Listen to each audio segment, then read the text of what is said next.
Can Solana keep the pump going and make it to 200? I've got details for you. Ripple goes big and dumps 80 million XRP onto the market, but did it affect the price?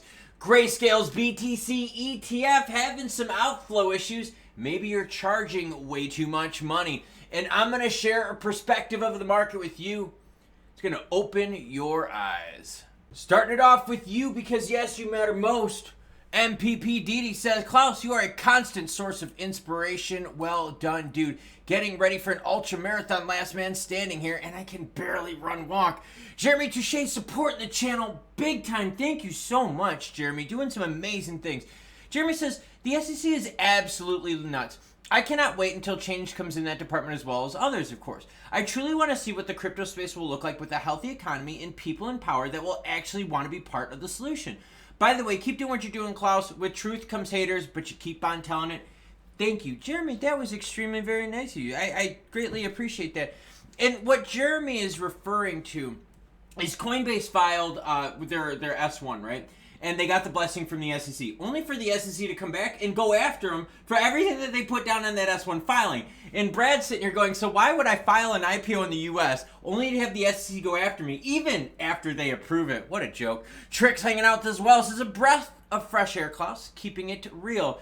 Yes, Trick, a very deep breath where you hold it, enjoy, and then exhale. Brad's hanging out in Davos, showing the WEF how much he cares about XRP. I got my Twitter information linked down below. Let's swing it on over to the heat map where I'm going to show you a very interesting story. All right, so what you see on the screen when I normally do the heat map has to do with market cap, and I usually put 24 hours on here, right? So we'll go through the spiel, and then I'm going to tell you the story, and it's really going to open your eyes. Bitcoin sitting at 42,511, ETH 2530, XRP 56.9, Sol holding on real close to that 100 at 99.81. Got a lot of Sol information coming up. XLM sitting at 11.8, basically going sideways. Lido pulling back 7% to 316. ETH, we know the play, right? TRX, though, still up there with ICP hanging out at 12.18. Okay, normally you see this, all right?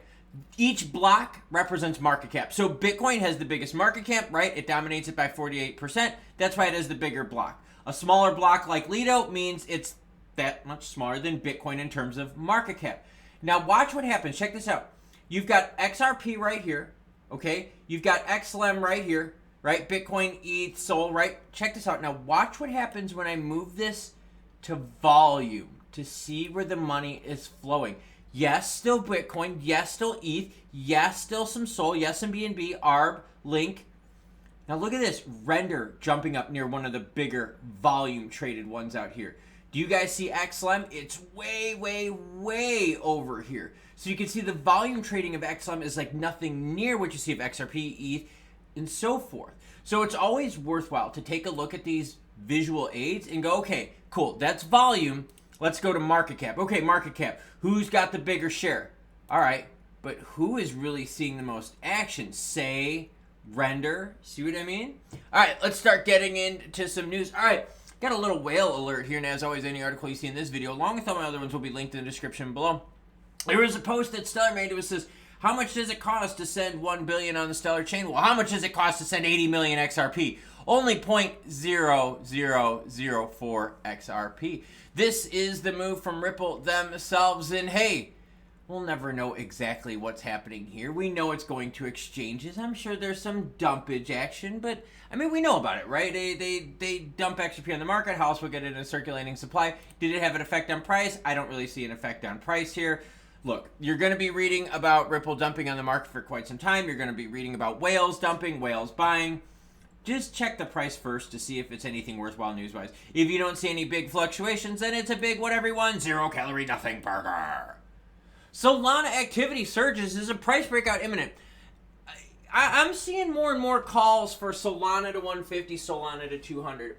And the reason that I think I'm seeing more and more of it is a lot of analysts out there, myself included, we were afraid of FTX's big holdings in Sol going, well, wait a minute. We know with the bankruptcy proceedings, they got to liquidate, convert to ETH, bring it onto the market, make their creditors whole. But the firm that they hired to do this has done such a good job that we haven't seen any of the moves from FTX reflect the market? I mean, have you seen anything just totally dump when FTX is sold? And remember, they've had billions and billions and billions of crypto, but the firm they hired is doing a really good job. So that was one of the big fears, right? People were like, yo, they own a lot of Sol, but you know what? They're not affecting the price on the dump action. Sol also had that phone. Well, they also got another phone, one that is lower priced to now get to what? Another segment of the market. So if you don't want a super expensive phone, you can get yourself a more entry-level phone. So Solana is playing on multiple fronts. Let's read on more. What happened? Activity on Solana is picking up, evidenced by several developments in the ecosystem. Nansen data shows a 98.9 surge in Solana monthly active addresses in December. That's a big pump. 13.9 million active addresses topped Binance's BNB chain, and it far exceeded ETH's 5.4. So it topped BNB in ETH. And then, we've seen that too, where Sol has made a huge run towards market cap. Let's keep going. Furthermore, Solana-based DeFi aggregator Jupiter announced its official launch date with an expected airdrop token of 1 billion freshly minted Jupe tokens. Now, what else do we got? Solana Mobile, Solana smartphone arm, announced preparations for launch of a second model promising a more economical price tag and revised hardware components. And their first smartphone that they had actually came with bonk. It was actually, there was more bonk that came with the phone than what the phone went for price-wise. In fact, did a video showing you that you've had 5 to 6 times the price markup on the Sol goodiness. So, sold to 150 to 200, I mean, gotta be honest with you, I don't know if there's that much fuel, but the fact that Sol is still hovering around 100 while a lot of the market has pulled back is a huge deal. Look at this, okay? Let's swap this out to the month and see what it looks like. Over the month, yeah, Sol up 40%, XRP down 7, Doge down 13. So, I mean, there's some big downers, but there's also some big winners. Look at BNB up 28%. Lido up big, 52%, okay? So this whole Sol to 150, it's possible. FTX liquidations have not hampered Sol at all. Grayscale, BTC ETF, Grayscale Bitcoin tries massive outflows. Why? Well, because of conversion. Many analysts, including Bloomberg's expert James Seifert, have shed light on GBTC's technodal outflows, according to 1.173 billion. There's a lot of money. There's some fees, and then there's some also, how do I put this, some slowness involved. T+1, my good man. And you're like, Klaus, what's T+1? Let's learn. Speculations have risen around the reason on why Grayscale's got the outflows. It's expected that the T+1 accounting and settlement processes may be contributing to delayed outflow reflections in recent data. You know how, like, when we do crypto, we can, like, settle that action right away? They got T+1. Transaction plus 1 date. So you got to wait for the settlement of that. That money's not just liquid right away. That juice just isn't there. So again, this ETF product isn't that juicy. Now, what's the other problem? Fees. On the other hand, dissenting opinions of social media trace the shift of Grayscale's high ETF fees, specifically its 1.5 expense ratio, making it an expensive spot BTC ETF in America. So yes, do you have big volume? Yeah, you actually have more volume in these ETFs than you have in the rest of the ETFs of the market. I'm talking about your one Bitcoin ETF has more volume than the 500 other ETFs in there. So who's making the money on the volume? Is it the ETF holders? No, the market sucked. It's the people offering the ETF. See, you're still the product. Can Sol reach 200 in 2024? I'm touching back on this. Why? Well, because there's some chart stuff where people like to draw squiggly lines that point just right up to the sky, which, I mean, that's cool. But my point is this. You're going to see a whole bunch of calls for some big Sol. How long will it last, and what is realistic? Yes, if you want, you could draw the squiggly line like this and make it go all the way to the moon. You could also draw the squiggly line and make it go all the way into the ground. You have to be realistic with your expectations and realistic with what the news is telling us. Now, when we look at market cap, we could see that Sol is making the move market cap and separating itself. XRP holding right now at 30.8 billion, with Sol hanging out at 43.3 billion. Big gap here between 5th and 6th. But see, Sol's got a lot of ecosystem news, a lot of product news, right? Solana Mobile. Also, right, the fears of FTX dumping it are going away. So it makes sense that Sol is one of the big ones here. Up 40% in the last month, right at $100 up on the screen, while there's some other big players in the market that are actually down quite heavy over the last month. So for the foreseeable future, you're for sure going to be inundated with stories about Ripple dumping XRP on the market. It is what it is. Does it affect the price? At the moment, no.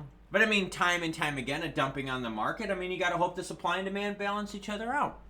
Sold at 200, a bit aggressive, but you know what though? The whole FTX thing, they have proven that they have been able to manage their liquidations profitably. Ooh, look, I almost started on that. That was kind of funny. Now, what's interesting about that is all the other holdings that FTX had, they were converting into ETH for liquidity issues. So if there were any other small market cap projects out there that you know that FTX had some big holdings in, you might be okay with that. So not saying that you are going to be, but they've actually done a really good job not affecting the market. Grayscale, BTC, ETF action. Look, if you charge high fees, then it makes sense why other people wouldn't want to get in on your juicy action, right? The other problem is settlement is T+1, so you do your transaction plus 1 date, then the funds are available. That's kind of messed up, because a lot of us in the blockchain space are like, hey, look, if I send my BTC, once you receive it, you use it, right? Yeah, it's not like you have to wait a whole 24 hours then to use it. Once the transaction's complete, it is complete. So, what are your thoughts? Sol 200 aggressive? Are you more a fan of the 140 range? Maybe 150? XRP being dumped on the market by Ripple. Big deal? I don't know. It doesn't really affect the price, and we know what happens all the time until they get rid of their complete circulating supply. So, yeah, or I'm sorry, until they get rid of what they have and put it into the circulating supply. So, there we have it. Market roundup news, whether it's good or bad, happy or sad. I'm not your dad, so don't blame me. I'm just Klaus, the guy that reports crypto. Catch cool cats later.